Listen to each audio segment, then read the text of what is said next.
It is clear that Democrats have had trouble turning out in off-year elections. They get all ginned up for presidentials. Those races are sexy and exciting, and when you come back to the gubernatorials, not so much, even though we could argue this one's a higher profile race than, say, 2010.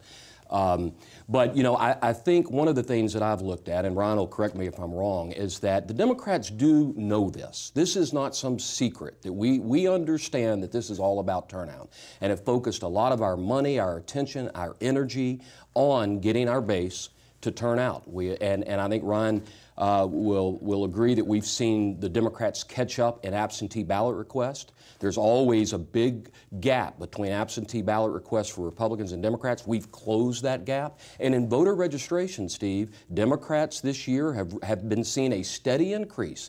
That shows interest, that shows excitement and activity. So I'm one that doesn't believe we're going to have this big gap. You know, it may be a low turnout statewide, and I believe it will. I'm just not sure there's going to be the traditional huge gap. But my question, if I could for just a moment, is ask you this.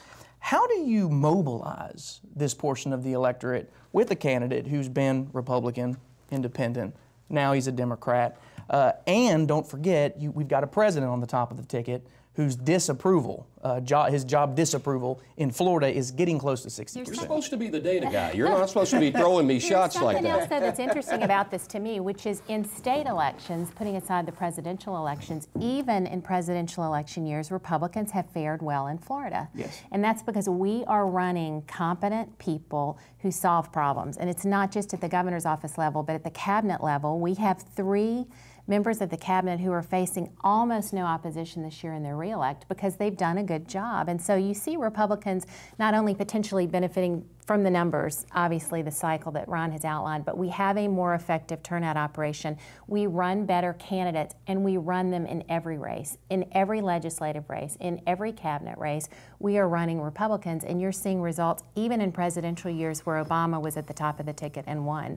So I think we're in a better position overall here because of the competency of our leaders and our candidates.